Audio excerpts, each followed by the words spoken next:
The car dealership sat on the corner of 5th and Mercer like it owned the block. Which, in a way, it did. Bright lights, shiny hoods.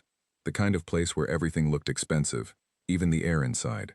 A large sign above the entrance read Hargrove Motors, in thick silver letters, and beneath it, smaller, family-owned since 1971. The flags along the front row of cars snapped in the wind like they were applauding themselves. Marcus Webb pulled into the parking lot at 10:47 on a Tuesday morning. He drove a 2009 Honda Accord with a small crack in the rear bumper and one side mirror held in place by electrical tape. He parked between a red pickup truck and a gleaming white SUV that probably cost more than 6 months of his rent. He sat for a moment behind the wheel, hands in his lap, looking at the building. Beside him in the back seat, his daughter Amara pressed her nose flat against the window. She was 7 years old, and she had her mother's eyes, round and dark and completely incapable of pretending not to want something. Right now, those eyes were locked onto a silver SUV parked near the entrance. It was huge and clean and had chrome trim around every edge. "Daddy," she said. "That one." "I see it," Marcus said. "I want that one." "I know you do, baby." He stepped out of the car. Amara was already unbuckling herself before he even got to her door.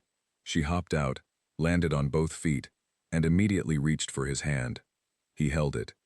They walked toward the entrance together, the automatic doors sliding open with a soft hiss. The inside of Hargrove Motors was cold. The air conditioning was running too hard for October, and the showroom floor smelled like fresh wax and new carpet. Cars sat on raised platforms under warm lights, each one tilted at a careful angle that made them look like they were posing. There were 3 salespeople visible on the floor. One was talking on his phone near the back wall. One was sitting at a desk with a coffee cup in his hand, staring at a computer screen. The third one, a man with a badge that read, Derek, in small block letters, was standing near a cluster of cars, pretending to organize a stack of brochures. Derek looked up the moment Marcus and Amara walked in. The look lasted about 3 seconds. It was the kind of look that measured a man from the top of his head to the soles of his shoes and arrived at a conclusion before a single word had been spoken. Marcus had seen that look before, many times. He knew exactly what it meant. It meant Derek had already done the math, and the math was not adding up to a sale. But Derek was professional enough to walk over anyway. "Good morning," he said. His smile was smooth, practiced. "Looking for anything in particular today?" "Just exploring options," Marcus said. "Great, great." Derek nodded like this was the best news he had heard all week. "Any budget range you are working with?" Marcus looked at the silver SUV near the entrance. "What is that one going for?" Derek glanced at it, then back at Marcus. "That is the Platinum Series, fully loaded. It is priced at $62,000. He paused just slightly before adding, "We do have some great options in our pre-owned section. Excellent vehicles, some very affordable." Marcus said nothing. "The pre-owned lot is out back," Derek continued, already beginning to steer the conversation like a shopping cart in a direction he had chosen. "We just got in a 2017 and a couple of 2018s. Really solid cars." Marcus looked at the silver SUV one more time. Amara tugged his hand. "I want to see the one with the big seats," she whispered. "I know," he said quietly. He followed Derek toward the back of the showroom, not because he wanted to look at pre-owned vehicles, but because he was a patient man. He had learned patience the hard way, the kind of patience that does not come from a calm personality, but from years of training yourself not to react to every small injustice, the kind that sits quiet and watches and remembers. The pre-owned section was outside through a side door. The cars out there had stickers on the windshields and a different kind of light. Not the warm, flattering glow of the showroom, but plain daylight that showed everything honestly. Faded paint, worn tires. One sedan had a crack in the dashboard that had been covered with a black rubber strip. Marcus walked slowly, reading the stickers, saying nothing. Derek stood nearby with his arms loosely crossed, checking his phone twice in 3 minutes. Amara found a car she liked. It was a blue minivan with a sticker that read, "Family Ready," in cheerful orange letters, and she climbed up on the running board and peered inside through the window. "There are 2 screens in the back," she announced. "I see that," Marcus said. He asked Derek about the financing terms on the blue van. Derek recited numbers quickly, the way people do when they want a conversation to sound like information, without actually giving any. Marcus asked a follow-up question. Derek started to answer, then his phone buzzed, and he held up one finger. "Give me 1 second," he said. "I have to take this." He walked 15 feet away and turned his back. Marcus stood there in the October wind, Amara beside him, and he looked at the blue minivan. He looked at the cracked mirror on his Honda across the lot. He put his hands in his jacket pockets and breathed slowly through his nose. "Daddy, I am thirsty," Amara said. "Okay, baby. Let us go inside and find some water." They went back in through the side door. The showroom was still cold. The same man was still on his phone near the back wall. A new customer had arrived. A couple, well-dressed, late 40s. And the salesman who had been sitting at the computer had sprung to his feet and was crossing the floor toward them with an energy that Marcus had not seen directed at himself since he walked in. Near the front desk, there was a water cooler. A woman sat behind the reception desk. Polished, precise, every hair in place. Her name badge said Carol. She had the kind of smile that was part of the job, the way the air conditioning was part of the job. Necessary, automatic, and not particularly warm. Amara walked up to the desk and looked at the cooler. "Can I have some water, please?" she asked. Carol looked at her, then at Marcus. She reached for a small paper cup, filled it from the cooler, and handed it to Amara without a word. Amara said thank you. Marcus said thank you. Carol reached for a second cup. Marcus assumed she was going to pour one for him. He stepped slightly forward. She poured it. Not into a cup. She tipped the cup directly, deliberately, without any rush, without any pretense of accident, and the water hit Marcus across the front of his jacket. Cold. A full cup. Gone in a second. Amara froze. The showroom did not go quiet. Nobody stopped. The couple near the back kept talking to their salesman. The man on the phone did not look up. A radio somewhere was playing something low and cheerful. Only Amara was looking up at her father with enormous eyes, her own cup of water held carefully in both hands. Carol set the empty cup on the desk. She looked at Marcus with an expression that was not apologetic. It was flat, uninterested, like she had done nothing more significant than swatting a fly. "Oops," she said. That was all. One word. No movement to get a towel. No reaching for paper napkins from the box on the desk. Nothing. Just that one flat word dropped into the air between them like a stone dropped into still water. Marcus stood there. Water dripped from the front of his jacket onto the polished floor. He did not move. He did not raise his voice. His jaw tightened once, just barely, and then his face went still again. He looked at Carol for exactly 4 seconds. She looked back. Her expression did not change. Then Marcus looked down at Amara. He reached out and took her free hand gently. "Come on, baby," he said. His voice was completely even. "But, Daddy, I know," he said. "Come on." He walked her to the door. Slow, no rushing. He did not look back at Carol. He did not look at Derek, who had returned from his phone call and was standing near the pre-owned door looking at nothing in particular. He did not stop to speak to anyone. The automatic doors slid open. The October air hit him. He walked Amara to his car, opened her door, helped her climb in, and buckled her seatbelt himself. Then he walked around to the driver's side, got in, and sat still for a moment with both hands on the wheel. "She was mean," Amara said from the back seat. Her voice was small, careful. Marcus looked at her in the rearview mirror. His daughter, 7 years old. Those round dark eyes watching him to see what he was going to do. To see how a man responds when someone treats him like he does not matter. He reached back and patted her knee. "You still hungry?" he asked. She blinked. "Yeah. Okay," he said. "Let us get you that Happy Meal." He backed out of the parking lot. He did not look at the building as he pulled onto 5th Street. But in the mirror, just for a second, the Hargrove Motors sign caught the light.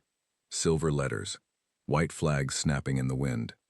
He noticed it, filed it, said nothing. 2 lights down, he pulled into McDonald's, parked, got Amara her meal, sat across from her in a plastic booth and watched her sort the toy pieces on her tray with the seriousness of someone doing important work. His jacket was still wet. He took it off, folded it over the seat beside him, and drank a cup of water. He looked out the window at the traffic moving along the street. Somewhere out there, a woman named Carol was sitting behind a reception desk at a car dealership she did not own, in a building she had no stake in, at a job she probably thought she would have indefinitely.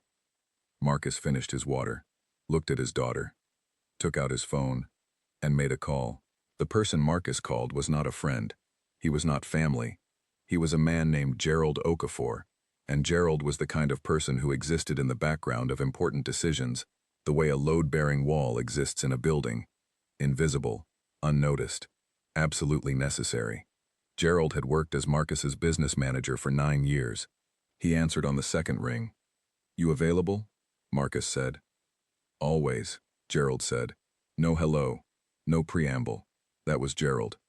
"Pull the Hargrove file," Marcus said. "The one from last year. Commercial real estate.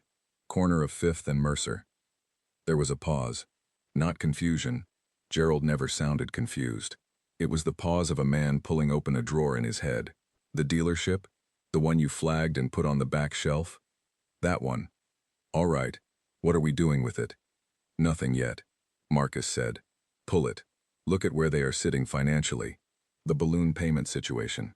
See if anything has changed." "Give me a few hours." Marcus said fine. He hung up. Amara was still arranging toy pieces on the tray. She had lined them up in a specific order that appeared to have meaning only to her.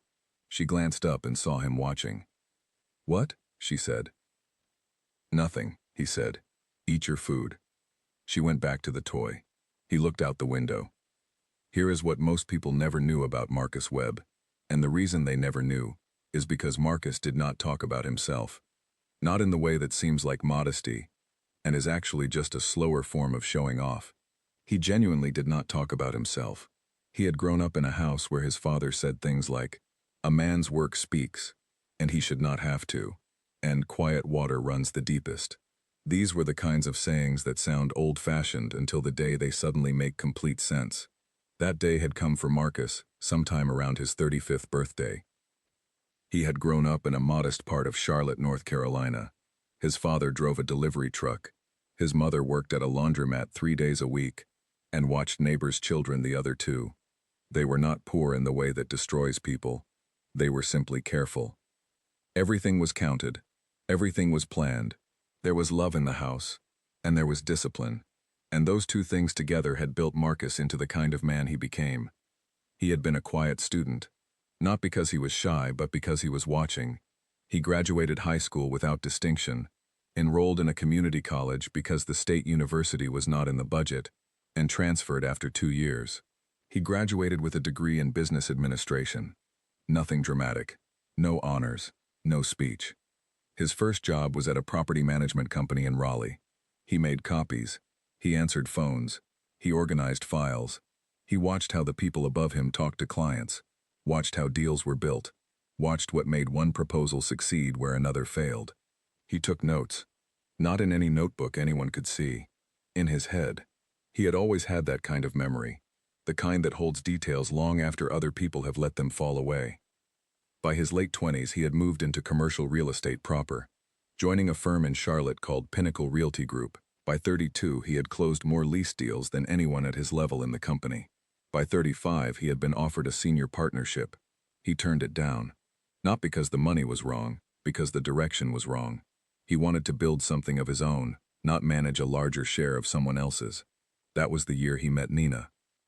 He did not like to think about Nina too long, not because the memory hurt exactly, but because it was the kind of memory that demanded full attention, and full attention to that particular stretch of years could pull him somewhere he could not afford to go right now. Nina was the person who had made him understand that being good at work was not the same as being good. She had laughed at him once in the kitchen of their first apartment, said, "Marcus, you know how to close a deal, but you do not know how to leave work at the door." And she had been right. And he had spent years after that learning how. They were married for 6 years. They had Amara. Then Nina got sick. Fast and serious and without any of the warning that the movies always show. She was gone 16 months after the diagnosis. Marcus had walked away from his business the day Nina came home from the hospital the first time. Not paused it. Walked away. Handed off his clients. Transferred his projects. Returned 2 major deposits. And came home. He stayed home for a year and a half. He learned how to cook. He learned how to do Amara's hair, which was harder than any deal he had ever closed. He sat in hospital rooms and held his wife's hand and answered her questions honestly when she asked them, even the ones that were hard to answer honestly. When she died, he did not go back to work immediately. He spent 6 months simply being Amara's father, dropping her at school, picking her up, making dinner, reading to her at night, figuring out what a household looked like when you are the only adult in it. Then, slowly, he started working again, quietly, selectively, not for any firm. He had built enough relationships over the years that opportunities came to him. He consulted. He advised. He evaluated properties and made recommendations and took his fees without needing his name on a sign. He had been doing this for 2 years, and in those 2 years he had been moving money carefully, building towards something specific. He had been looking at commercial properties, not to flip, not to lease, to hold, to own outright and build from. He had been studying certain sectors. Auto retail was one of them. The margins on dealerships were complicated, but the real asset was always the land. A dealership occupied prime corner real estate in almost every city in the country, because that was how the business had been built. Visibility was everything. Location was everything. The cars were almost secondary to what sat underneath them. He had flagged Hargrove Motors 14 months ago not because he was angry, or because he had any personal interest in it. He had flagged it because the land it sat on was excellent. The business was showing soft numbers, and the family that owned it was aging and complicated. 3rd generation, the original founder's grandchildren. 2 of them had no interest in cars. 1 of them had too much interest in spending money. The balloon payment on their original property note was coming due in less than 60 days. Marcus had noted all of this, put the file aside because the timing was not right for him yet, and moved on to other things. Then a woman named Carol poured water on him in front of his daughter, and the timing became right. Gerald called back at 3:15 that afternoon. Amara was doing homework at the kitchen table. Marcus was in the back room he used as a home office, standing at his desk because he rarely sat when he was thinking. "The file is updated," Gerald said. "The balloon payment is 58 days out. They have had 3 interested buyers in the past 8 months. 2 walked away during due diligence. 1 made an offer that was declined as too low, and then the buyer did not come back with a revised figure. The family is divided on whether to sell or try to refinance. The son, I think his name is Owen Hargrove, wants to sell. The daughter wants to keep it. She has been the one stalling." "What is the asking price?" Marcus said. Gerald told him. Marcus was quiet for a moment. "And the land valuation separate from the business?" Gerald told him that too. "What are they actually worth if you strip out the brand and just look at the real estate and inventory?" Gerald did the math out loud. Marcus listened without interrupting. When Gerald finished, Marcus asked 2 more questions. Gerald answered both. "This is a real move," Gerald said finally. "This is not a small thing." "I know. You have the capital positioned. You could do this. But I want to make sure we are doing this because the numbers make sense, and not because someone made you angry today." Marcus almost smiled. "Gerald, I am serious." "The file was on my desk 14 months ago," Marcus said. "The numbers made sense 14 months ago. The only thing that changed today is that I decided to stop waiting." There was a pause on the line. "All right," Gerald said. "What do you need from me?" "Everything. Full documentation, their debt structure, their monthly carrying costs, the land survey, the inventory list, the employee count. I want to see their last 2 years of financials if we can get them, and I want to know the name of their attorney. I can have most of that by tomorrow morning. Tonight would be better." "Tonight it is," Gerald said, and hung up. Marcus stood at his desk for a moment longer. He looked at the wall. On it was a framed photograph, not of a deal, or a building, or an award.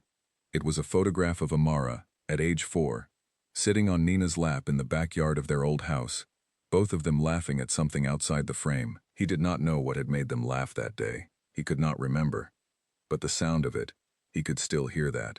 He had kept that sound somewhere in himself, the way you keep a coin in your pocket, just to have it, just to know it is there. He went back to the kitchen. Amara looked up from her homework. She had a pencil tucked behind her ear and a line of concentration across her forehead. "Are you done with your work?" she asked him, as if he had been the one at the kitchen table. "Not yet," he said. "Me neither," she said, very seriously, and looked back down at her paper. He made dinner, pasta, which was her favorite, with a butter sauce because she did not like tomato. He made a salad she would not eat and put it on the table anyway. They ate. She talked about school, a girl named Priya who had laughed at her drawing and then immediately copied it, which Amara found both insulting and flattering. He listened. He asked questions. He refilled her cup of juice. After dinner, she had her bath. He read to her for 20 minutes. They were in the middle of a book about a girl who discovers she can talk to birds, which Amara treated as both fiction and as a practical possibility she was not ready to rule out. She fell asleep before the chapter ended. He set the book on the nightstand, turned the lamp down low, and stood in the doorway for a moment looking at her. 7 years old, sorting toy pieces by some internal logic he would never fully understand, saying please and thank you to women who did not deserve it, holding her cup of water carefully with both hands. He pulled the door to. He went to his desk. Gerald had already sent the first set of documents. Marcus read them for 3 hours. He made notes. He made a list of questions. He made a second list of what he knew, and a third list of what he still needed to know. Around midnight, he called a man named Patrick Dunn, his attorney, who was in a different time zone, and picked up immediately. "I need you tomorrow morning," Marcus said. "What time?" "7. "Done," said Patrick. "Send me what you have." Marcus sent him the documents Gerald had compiled. Then he read for another hour. At 1 in the morning, he stood up, stretched, and walked to Amara's room. He opened the door quietly. She was still asleep. She had turned onto her side and pulled the blanket up around her shoulders. He stood there for just a moment.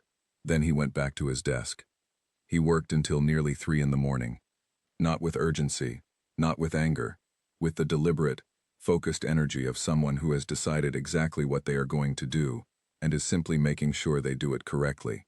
Every document, every figure, every name in those files, he moved through them methodically, building a picture that was already largely assembled in his mind. His jacket was still folded over the back of his desk chair, still faintly damp at the front where the water had soaked in. He did not look at it. He did not need to. He already knew what the morning was going to bring. Patrick Dunn arrived at Marcus's apartment at 7 in the morning, with a paper cup of coffee in each hand and a laptop bag over his shoulder. He was a trim man in his late 50s with gray at his temples, and the specific kind of calm that comes from having spent 30 years watching people make decisions under pressure. He had represented Marcus for 6 years. He knew when Marcus was exploring an idea, and when he had already decided. He knocked, the door opened, and he took one look at the expression on Marcus's face. "You have already decided," Patrick said. "I decided last night," Marcus said. Patrick set both coffees on the kitchen counter, opened his laptop bag, and sat down at the table. "Then let us make sure you have decided correctly," he said, which was what he always said, and which was one of the reasons Marcus kept him. They worked for 2 hours before Amara woke up. Gerald had sent additional documents overnight, the full financial history of Hargrove Motors going back 4 years, the terms of the original property note, and the names of the 3 attorneys involved in the family ownership structure. Marcus had already annotated everything. Patrick reviewed it while Marcus made breakfast. "The business itself is not the purchase," Patrick said, turning a page. "You understand that." "The land is the purchase," Marcus said. "The business is what comes with it." "Right. And the business is losing about $11,000 a month on operating costs versus revenue. Which is fixable. It is fixable if you know what you are doing, and you know what you are doing." Patrick looked up. The family attorney is a man named Gordon Reese, old school. has represented the Hargrove since the second generation. He is not going to make this easy. I am not asking for easy. Good. Patrick turned another page. The daughter. Her name is Elaine Hargrove. She has a 40% ownership stake, and she has been the one blocking any sale. She wants to refinance and keep operating. Can she get the refinancing? Not at 60 days out with these numbers. No serious lender touches this. She knows it. Gordon Reese knows it. And the brother, Owen, definitely knows it. She is just not ready to let go yet. Marcus slid a plate toward Patrick. Scrambled eggs. Toast. He had made Amara's first. We do not need Elaine to want to sell, Marcus said. We just need to make an offer that removes every reason she has to say no. Patrick ate a bite of egg and thought about that. You mean make it so good that saying no becomes the obviously worse option? For everyone at that table, that is a specific number. Gerald is working on the number. Amara came into the kitchen in her pajamas, with her hair going in approximately 4 different directions. She stopped when she saw Patrick and became immediately formal. Good morning, she said. Good morning, Patrick said, with equal seriousness. She looked at her father. Are you selling something? Other way around, Marcus said. Come eat. She climbed into her chair and looked at her plate. Is there cheese in these eggs? Yes. Good. She picked up her fork. Patrick watched this interaction with the quiet, private expression of a man who understood that what he was sitting in was not just a business meeting. He looked back at his documents and said nothing more about it. By 9 o'clock, Gerald had sent the final number. Marcus read it, forwarded it to Patrick. Patrick read it and made a low sound that was not quite a whistle. That is above market, Patrick said. I know. Significantly above market for a business running in the red. I know. You are buying the land, the brand, the location, the existing staff infrastructure, and you are buying any objection Elaine Hargrove has left. That is correct, Marcus said. Patrick looked at him for a long moment. All right. You want me to reach out to Gordon Reese this morning? Today, Marcus said. Not this afternoon. This morning. Patrick picked up his phone. What happened in the next several hours was not dramatic in the way people imagine. There were no heated arguments. No one slammed a door. The world of large financial transactions is almost entirely paperwork and phone calls, and the careful management of other people's emotions. Marcus understood this better than most. He had spent years in rooms where millions of dollars changed hands, and the atmosphere was about as heated as a library. Gordon Reese called Patrick back at 11. He was cautious, as expected. He had received the preliminary figure, and he wanted clarification on several points, which Patrick answered calmly and completely. Gordon asked for 24 hours to consult with his clients. Patrick said of course. Marcus, who had been listening from across the room, nodded. He sent Amara to her room to do her homework while he and Patrick worked through the structure of the offer letter. Every line needed to be exact. Every term needed to hold up against scrutiny. Marcus was not careless about details.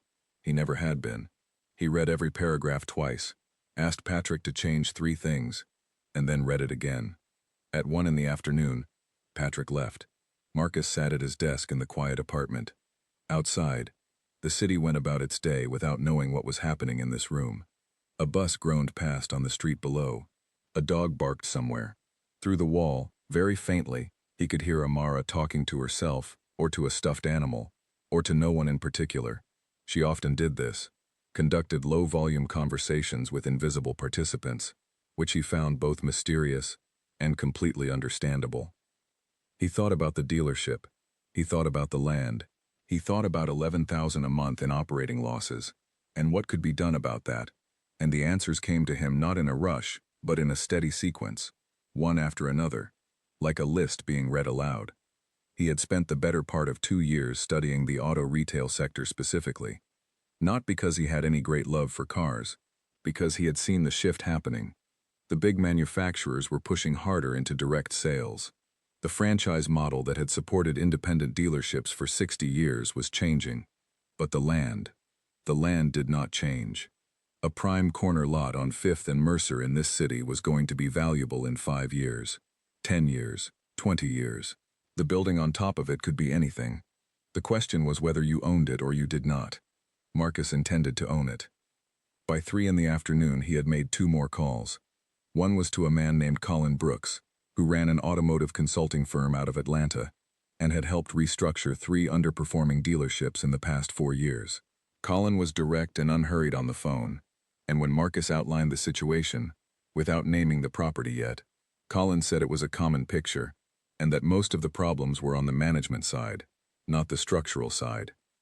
"You fix the staff structure and the incentive model," Colin said, "and most of these operations turn profitable in under a year.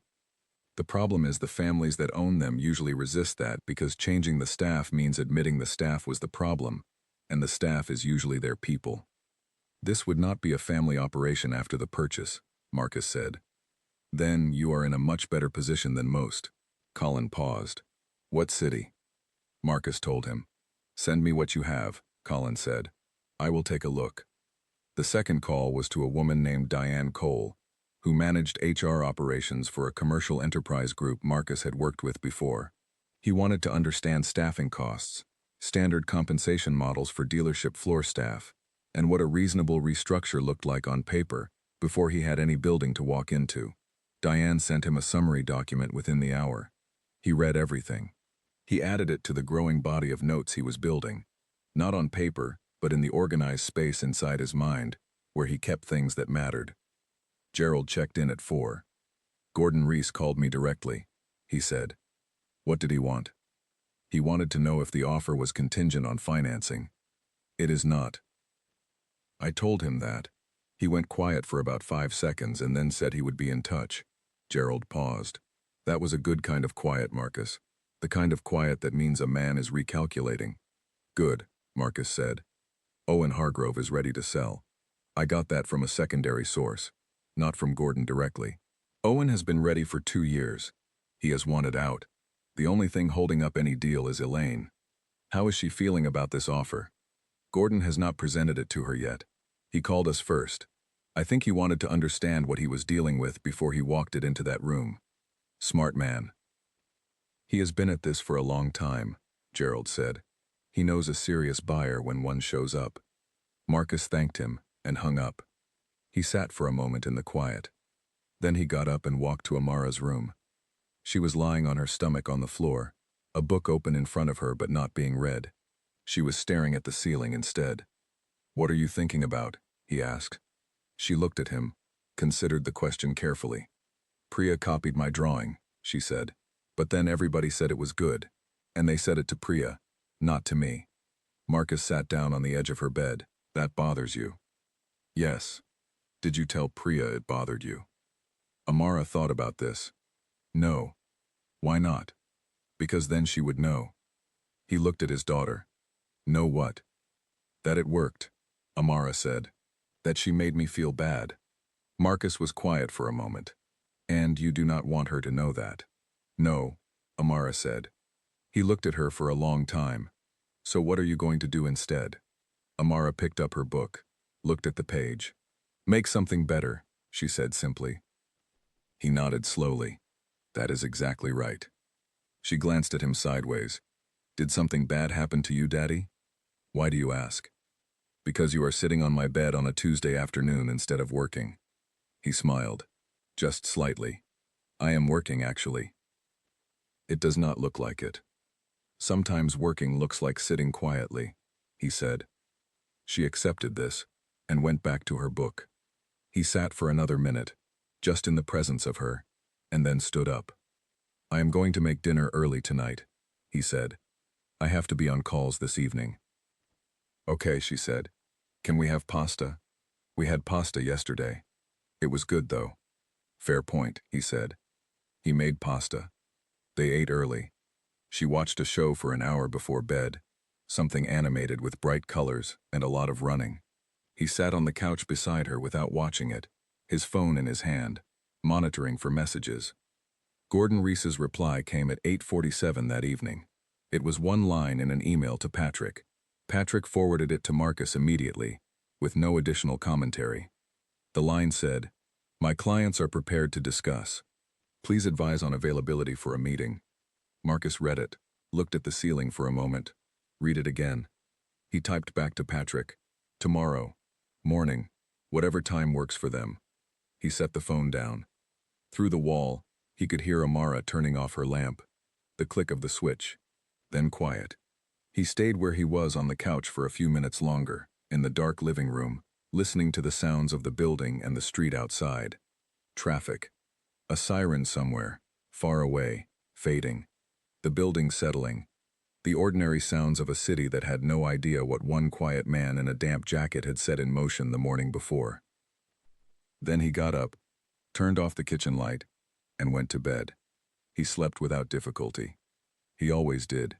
The meeting was set for 10 in the morning at Gordon Reese's office, which was on the 14th floor of a building downtown that had the kind of lobby that was designed to make you feel slightly smaller before you got into the elevator. Dark granite floors, high ceilings, a fountain in the corner that nobody looked at. Marcus arrived 8 minutes early, which was a habit, and rode the elevator up alone. Patrick was already in the waiting area when Marcus walked in, standing near the window with his coffee and his laptop bag, looking at the city below. He turned when he heard Marcus. "Gordon is good," Patrick said quietly, speaking the way lawyers speak in waiting rooms. Not quite a whisper, but the volume of something not meant to carry. He has been doing this for a long time. He will be measured and careful. Owen Hargrove will probably be present. Elaine, I am not sure. Gordon may keep her out of the first meeting. That is fine, Marcus said. How are you feeling?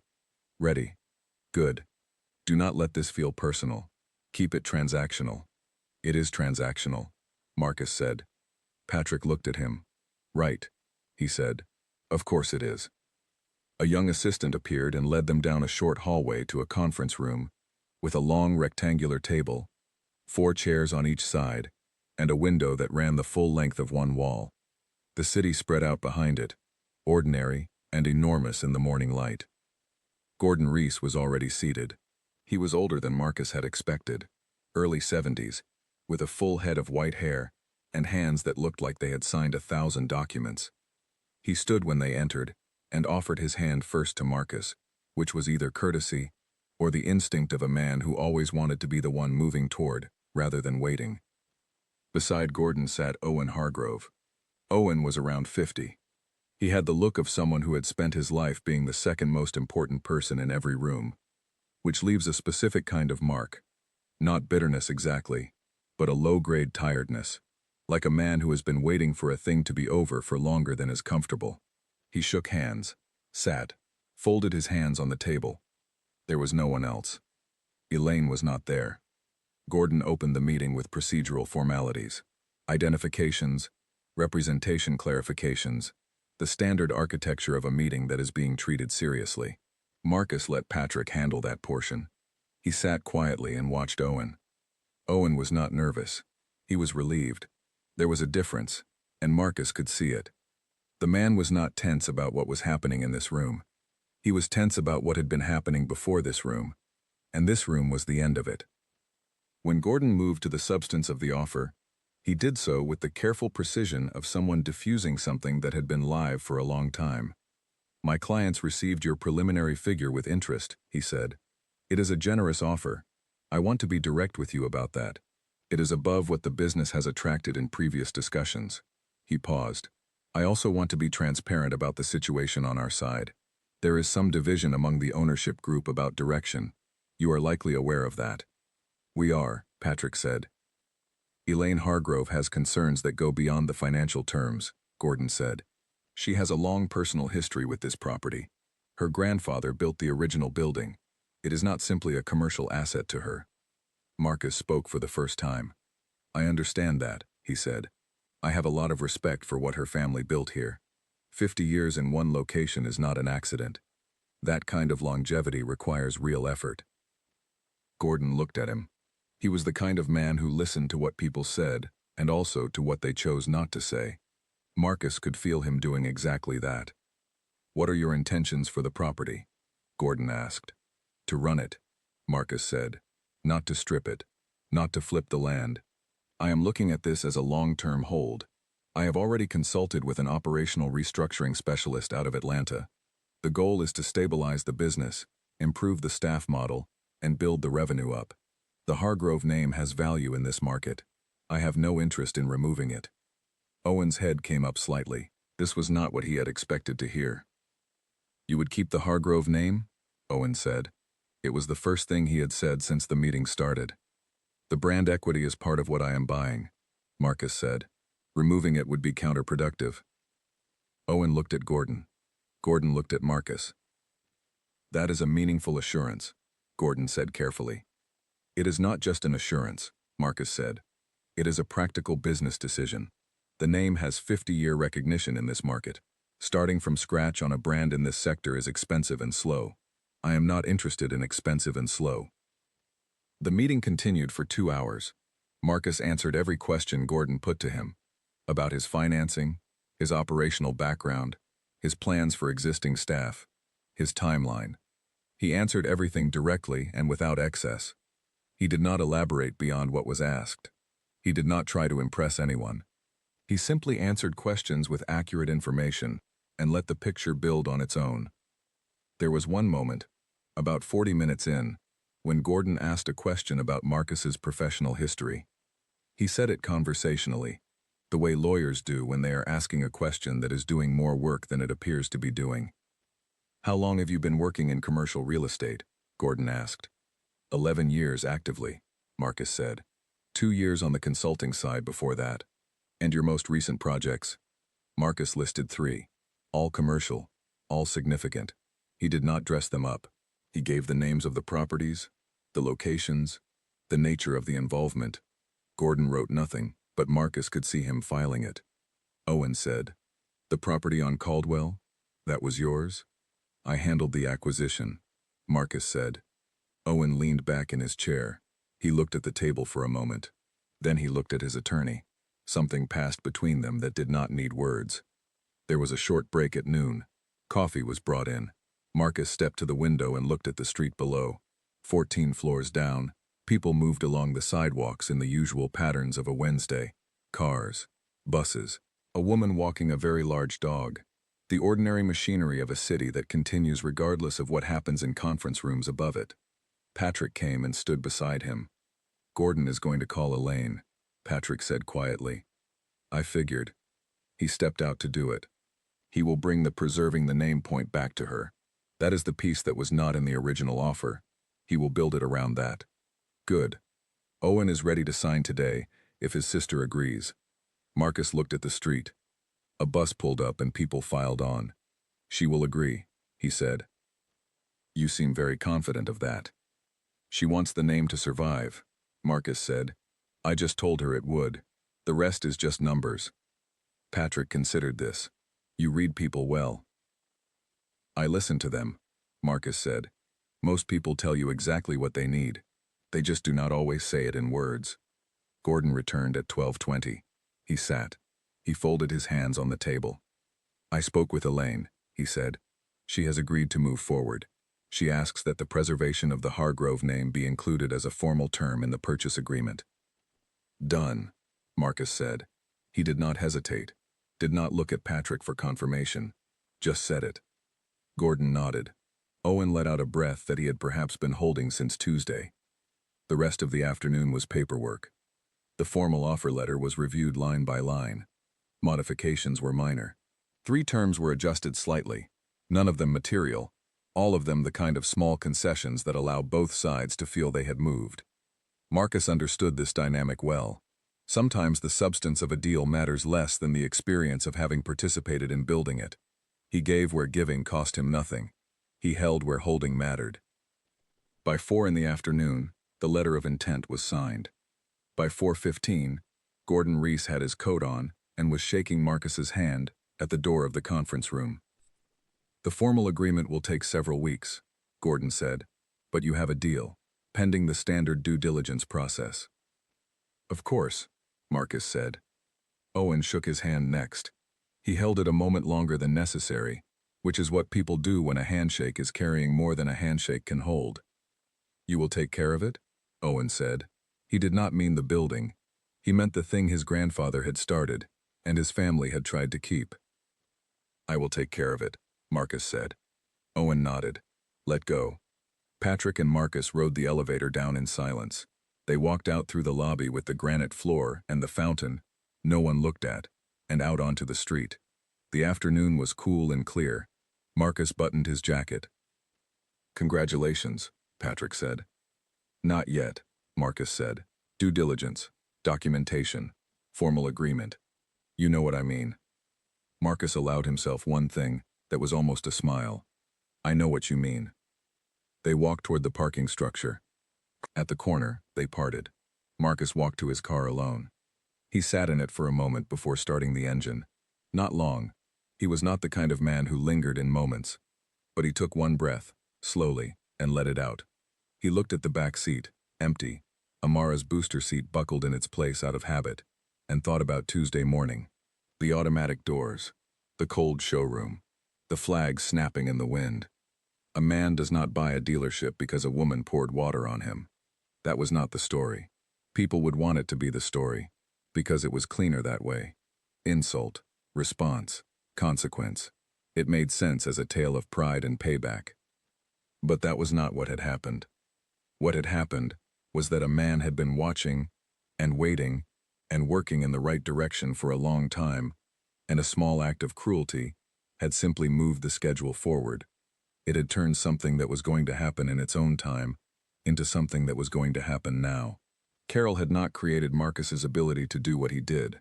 She had not given him the knowledge, the capital, the years of discipline, or the professional relationships that made this transaction possible. She had simply, with that single flat word and that single cup of cold water, removed the last small reason he had to wait. He had been considering this deal for 14 months. She had made him stop considering. He started the car, pulled out into traffic, made 2 turns and headed toward Amara's school.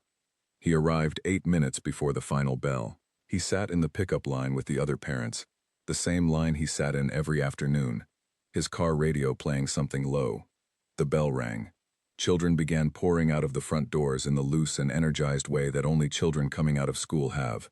That specific release of 7 hours of sitting still erupting into motion.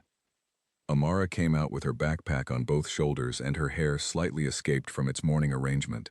She scanned the line and found his car, and her face did the thing it did when she saw him. A particular expression that was not quite a smile yet, but was already moving toward one. She climbed in, buckled herself, dropped her backpack on the seat beside her. "Hi, Daddy," she said. "Hey, baby," he said. "How was school?" "Priya said my bird drawing was actually good." He pulled forward in the line. "Good.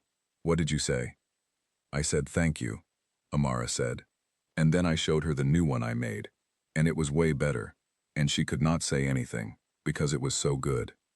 Marcus looked at her in the rearview mirror. "That is exactly right," he said. Amara pulled a folded piece of paper from the front pocket of her backpack and held it up toward him. He could not see it properly from the front. Just the rough shapes.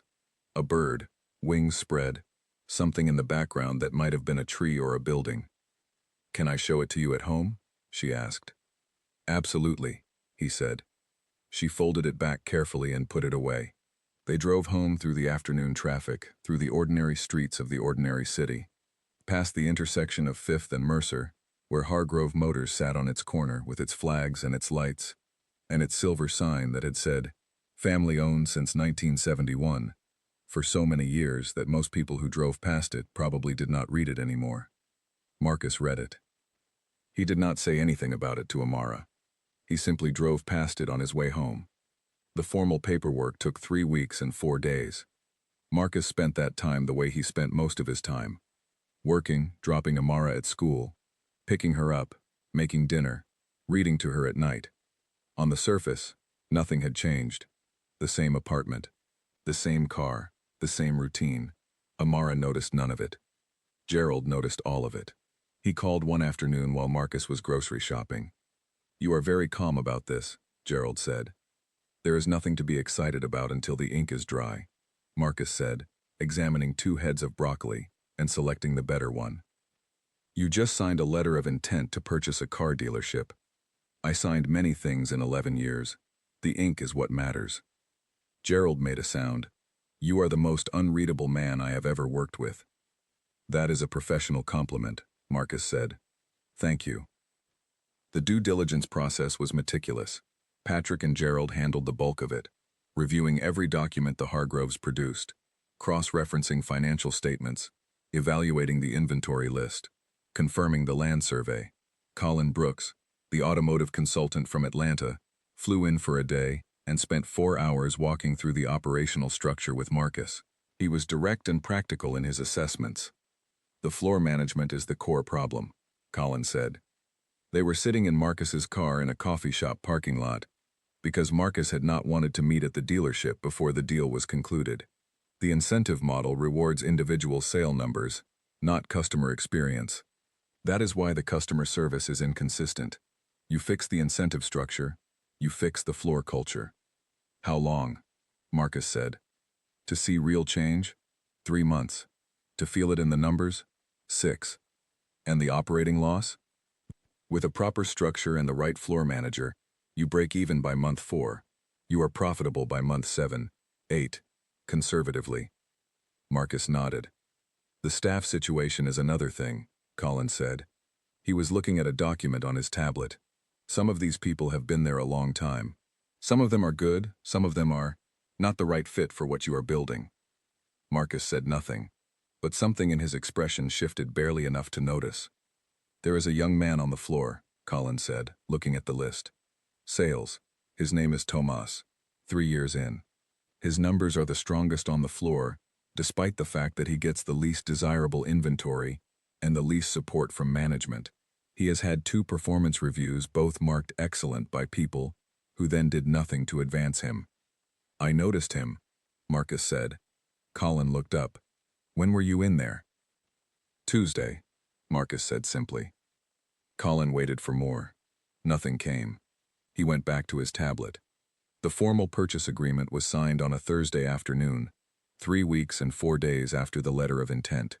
It happened in a conference room at a title company office, not Gordon's office, neutral ground. Marcus sat on one side of the table with Patrick. Gordon and Owen sat on the other. Elaine was there this time. She was a woman in her mid-50s, with gray coming in at the sides of her dark hair, and the careful posture of someone who has been holding something up for a long time.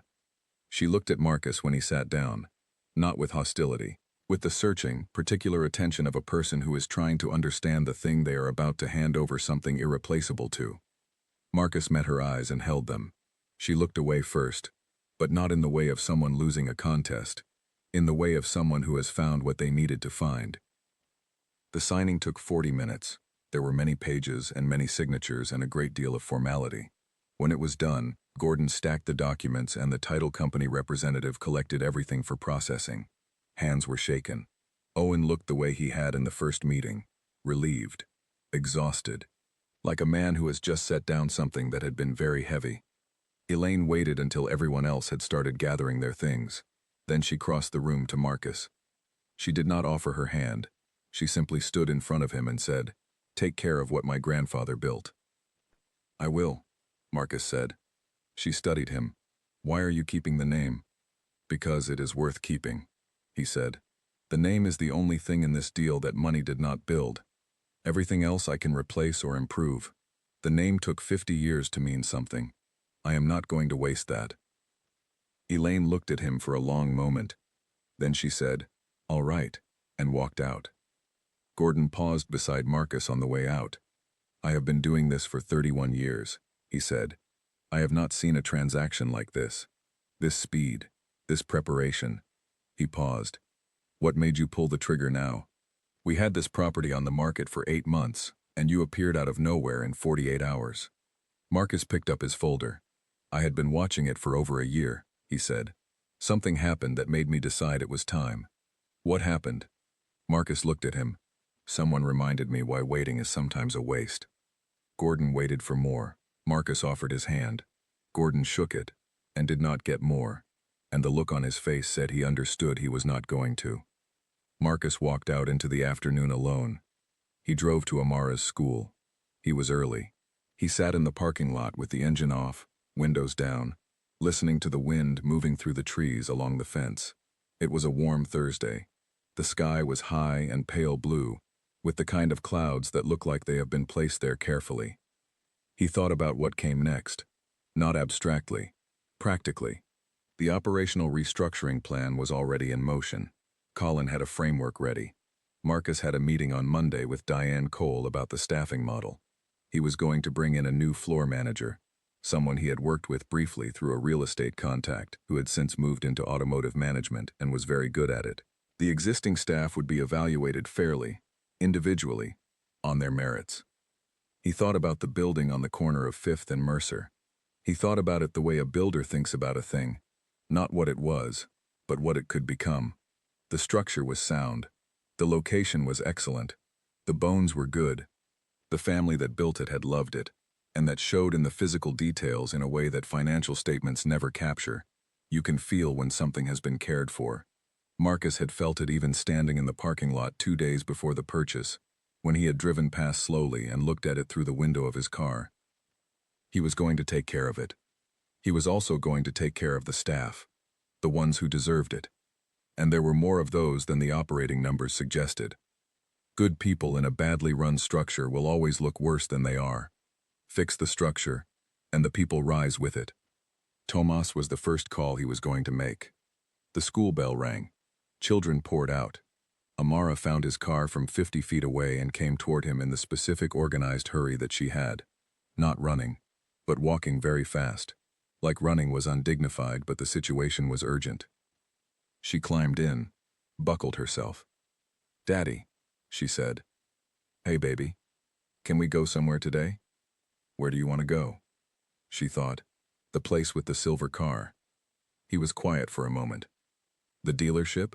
he said. "The one with the big seats," she said. "The one we went to before. I want to look at it again." He looked at her in the rearview mirror. "We can do that," he said. He drove to Hargrove Motors. He pulled into the lot and parked in a visitor space near the entrance. The flags were snapping in the wind, the same way they had been on Tuesday. The lights were on inside the showroom. Through the glass, he could see movement. A salesman talking to a customer near one of the display cars. Amara was already unclipping her seatbelt. They walked through the automatic doors. Cold air. The smell of wax and carpet. It was the same as before. The man standing nearest to the door was Tomas. He was younger than Marcus had registered that first day. Late 20s, with careful eyes, and the posture of someone who pays attention. He turned when they walked in. He recognized Marcus. Not completely, not with certainty, but something moved in his expression, a flicker of something half-remembered.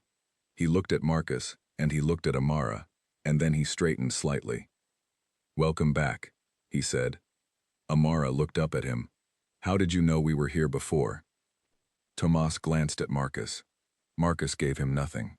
"Just a feeling," Tomas said, and there was something careful and honest in the way he said it. Amara accepted this. "I want to see the silver one with the big seats," she told him. "Right this way," Tomas said. He walked them to the silver SUV. He opened the driver's door for Amara, who immediately climbed into the front seat and sat there with the exact bearing of someone who had expected to be sitting there all along. She gripped the steering wheel, looked at the dashboard. "Everything lights up," she told her father. "I see that." Tomas stood nearby, giving them space, not hovering. He answered Amara's questions. She had several, and they were specific, with patience and accuracy. He did not talk down to her. He did not look past her at Marcus the way adults sometimes do when a child is talking. He looked at her and answered her directly. Marcus watched this. Amara climbed down from the front seat and looked at the back. There were 2 screens mounted to the back of the headrests. She touched one gently. "These are for long drives," she said. "They are," Tomas confirmed. "Road trips. Backseat passengers." She looked at her father. "We could watch the Bird movie on long drives." "We could," he said. She considered the whole car one more time. Then she nodded, with the gravity of a judge delivering a verdict.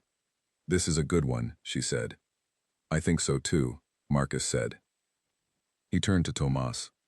He had made a decision about this moment days ago, and he held it the same way he held all his decisions, quietly, without announcing it ahead of time, until the moment arrived to say it. "I want to schedule a call with you Monday morning. Marcus said. Not about the car. About something else. Tomas looked at him. Something shifted in his expression. A careful alertness. What kind of something else? A conversation about this building, Marcus said, and where you see yourself in it in the next couple of years. Tomas stood very still for a moment. He was young enough that he had not yet learned how to fully conceal his reactions, and the one passing across his face right now was not excitement exactly. It was the look of someone who has been doing good work in a place that has not been noticing, and who is now not entirely sure whether he is about to be told something good or something complicated. I can do Monday, Tomas said. Marcus nodded. He handed him a business card. Not a Hargrove Motors card. His own. Simple. Name, number, email. Tomas looked at it. He read it. He looked up at Marcus. Mr. Webb, he said slowly. Are you? Monday, Marcus said.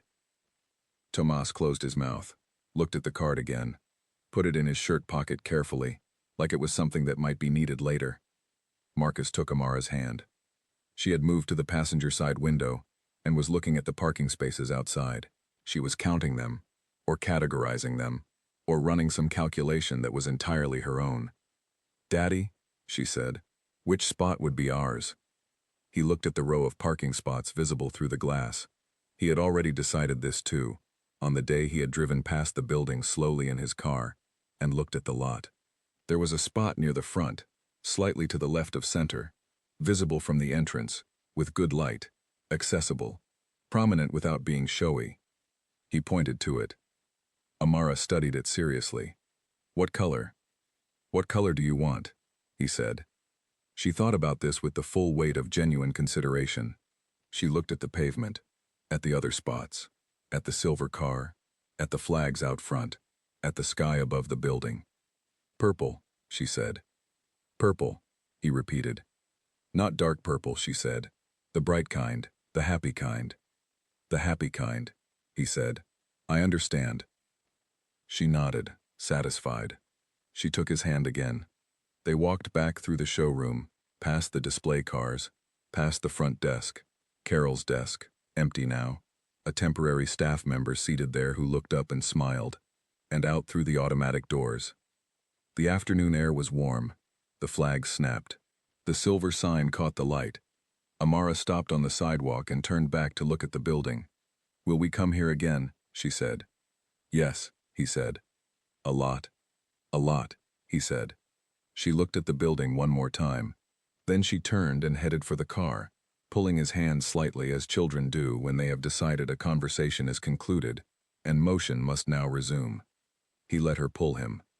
Weeks later, when the deal had fully closed, and Marcus had begun the operational restructuring in earnest, the facilities team painted one spot in the front row, not the largest spot, not the most central one, the one he had pointed to through the showroom glass on a Thursday afternoon with his daughter.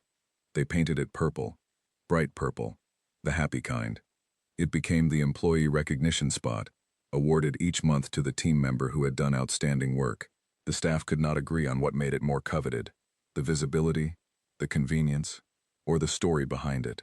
Because the story did get out, the way stories always do, in a place where people spend most of their waking hours together. Not all of it. Not every detail, but enough. Enough for people to know what that color meant. Tomas was promoted to floor manager within 60 days.